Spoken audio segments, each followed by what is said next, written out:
నమస్తే అండి, welcome to Guntur రుచులు. ఈరోజైతే ఇక్కడ రెసిపీ దొండకాయలతోనే కానీ ఈ ఫ్రై అయితే స్పెషలేనండి. మరి ఒకసారి ట్రై చేసి చూస్తేనే కదా అది స్పెషలా కాదా అనేది తెలిసేది కూడా. నేను చేసినట్లుగా ఒకసారి ట్రై చేయండి. ఇదే విధంగా ఇలాగే మసాలా పౌడర్తో చక్కగా గుత్తి దొండకాయలాగా కూడా చేసుకోవచ్చు. నేను ఎంతసేపు వేయించుకున్నా కూడా ముక్క అసలు మాడిపోయినట్లుగా కూడా రాలేదు. చూసారా, చక్కగా తెలుస్తుంది. మరి నేను చేసినట్టుగా ట్రై చేసి చూడండి. చక్కగా ముక్క అయితే మాడిపోకుండా ఇలా పచ్చిగానే తెలుస్తుంది, కానీ చక్కగా ఫ్రై అవుతుంది. మరి రైస్లోకి చపాతీలోకి సూపర్గా ఉండే ఈ దొండకాయ ఫ్రై ఒకసారి అయితే ట్రై చేసి చూడండి. ఈరోజైతే ఇక్కడ దొండకాయ ఫ్రై కోసం అండి దొండకాయలు ఇలా సన్నగా కట్ చేసి పెట్టుకున్నాను. చూసారు కదా, నిలువుగా సన్నగా కట్ చేస్తున్నాను. మీరు రౌండ్గా కట్ చేసుకున్నా బాగుంటుంది, చిన్న చిన్న పీసెస్గా కట్ చేసుకున్నా బాగుంటుంది. ఇందులోకి అయితే మసాలా పౌడర్ కోసం పుట్నాలు, నువ్వులు, ధనియాలు, జీలకర్ర, అలాగే ఎండుమిరపకాయలు తీసుకుంటున్నానండి. తాలింపులోకి అయితే కొన్ని వెల్లుల్లి రెమ్మలు, ఉల్లిపాయ తీసుకున్నాను. మరి అయితే ఇప్పుడు ప్రాసెస్ చూద్దాం. వీటన్నిటి కూడా చక్కగా గ్రైండ్ చేసుకోవాలి. మరీ మెత్తగా కాకుండా కొంచెం బరకగా గ్రైండ్ చేసుకుంటున్నాను. ఇక్కడైతే స్టవ్ ఆన్ చేసి పాన్ పెట్టుకున్నాను. ఇందులోకి ఆయిల్ తీసుకుంటున్నాను. 3 నుంచి 4 టేబుల్ స్పూన్స్ వరకు ఆయిల్ అయితే పడుతుందండి. ఇక్కడ ఆయిల్ అంతా హీట్ అయ్యాక జీలకర్ర అలాగే ఆవాలు కూడా వేసేసుకుంటున్నాను. కొన్ని పచ్చిశనగపప్పు అలాగే కొంచెం మినపప్పు కూడా వేస్తున్నాను. ఇవన్నీ కూడా ఎర్రగా వేగిపోయే వరకు వేయించుకుంటున్నాను. ఇవన్నీ వేగేటప్పుడే వెల్లుల్లి రెమ్మలు కూడా వేసుకున్నాను. అలాగే కట్ చేసి పెట్టుకున్న ఉల్లిపాయ ముక్కలు,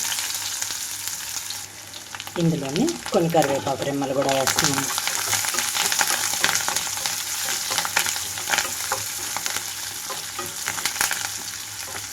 ఉల్లిపాయలు వేగిపోయిన తర్వాత కట్ చేసి పెట్టుకున్న దొండకాయలు మొత్తం వేసుకోవాలి, కానీ ఉల్లిపాయలు ఇలా పచ్చిగా ఉండకూడదు. అందుకోసమే ఒక 2 నుంచి 3 నిమిషాల పాటు వేయించుకుంటున్నాను. ఈ లోపల ఇక్కడ మిక్సీ జార్లోకి పల్లీలు, ఎండుమిర్చి, ధనియాలు, అలాగే నువ్వులు, ధనియాలు కొంచెం లైట్గా వేయించుకున్నానండి, జీలకర్ర, ఇవన్నీ మరీ మెత్తగా కాకుండా కొంచెం బరకగా గ్రైండ్ చేస్తున్నాను.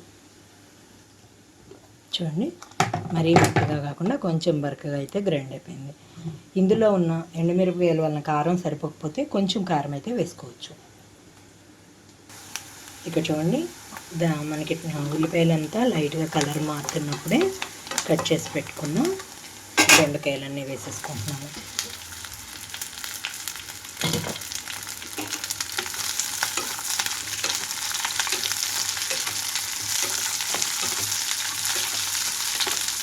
మొత్తం తాలింపులో కలిపేసేసుకొని ఒక 5 నిమిషాల పాటు ఫస్ట్ మూత పెట్టి ఉంచుతున్నానండి, సాల్ట్ వేయకుండానే. లో ఫ్లేమ్లోకి టర్న్ చేసి మూత పెట్టేస్తున్నాను.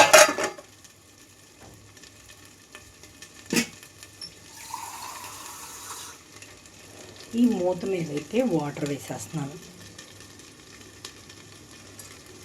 ఇక్కడ ఆవిరికి మగ్గితేనే ఈ దొండకాయ ఫ్రై టేస్ట్ బాగుంటుంది. ఇక్కడ మూత తీస్తున్నానండి మెల్లగా. నీరైతే కొంచెం ఆవిరైపోయింది, చూసారు కదా, కొంచెమే వాటర్ ఉంది ఇందులోకి. ముక్క అయితే మగ్గిపోయింది చక్కగా, ఇంకా కొంచెం మగ్గాలి మనకి. ఇందులోకి ఇప్పుడు పసుపు అలాగే ఉప్పు కూడా వేసేసుకుంటున్నాను.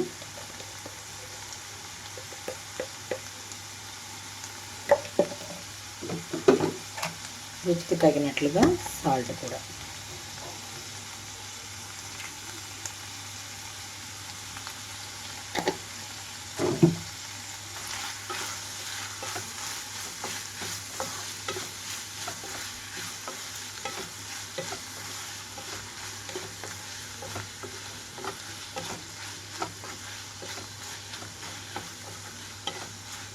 ధనియాలు మీరు మిక్సీలో వేసుకొని వాళ్ళైతే ధనియాల పొడి వేసుకోవచ్చండి. ఇప్పుడు ఇదే వాటర్తో అలాగే మూత పెట్టేస్తున్నాను మళ్ళీ.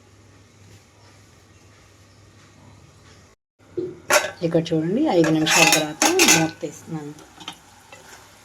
మొత్తం కూడా దొండకాయ చక్కగా పర్ఫెక్ట్గా ఫ్రై అయిపోయింది. నాకు మూత పెట్టడం వల్లనే మనకి ఇలా చక్కగా తెలుస్తుందండి, లేకపోతే మనకి కొద్దిగా అయినా సరే మాడినట్టుగా తెలుస్తుంది. ఇప్పుడు ఇందులోకి ఈ పప్పుల పొడి మొత్తం వేసేసుకుంటున్నాను.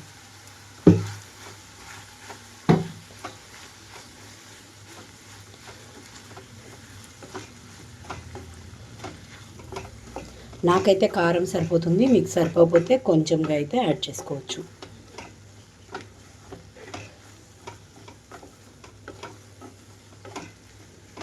2 నుంచి 3 నిమిషాల పాటు ఇలా ఉంచేస్తున్నాను.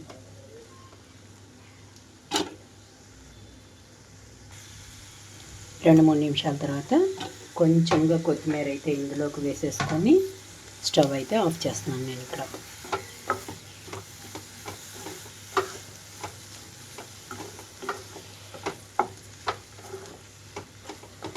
స్టవ్ ఆఫ్ చేసేసి 2 నుంచి 3 నిమిషాల పాటు ఇలా ఉంచి సర్వింగ్ బౌల్లోకి తీసేసుకుంటే సర్వ్ చేసుకుంటే సరిపోతుంది. ఈ వైట్ రైస్ కాంబినేషన్తోనే కదండి, చపాతీల్లోకి కూడా సూపర్గా ఉంటుంది. మరి ఒకసారి అయితే ట్రై చేసి చూడండి. మీరు కూడా మీ ఒపీనియన్ని కామెంట్ బాక్స్లో పెట్టండి. అలాగే మీలో ఎవరైనా మా వీడియో ఫస్ట్ టైం కానీ చూస్తున్నట్లయితే ప్లీజ్ మా ఛానల్ని సబ్స్క్రైబ్ చేయండి. అలాగే మా వీడియోస్ని లైక్ చేస్తూ షేర్ చేయండి.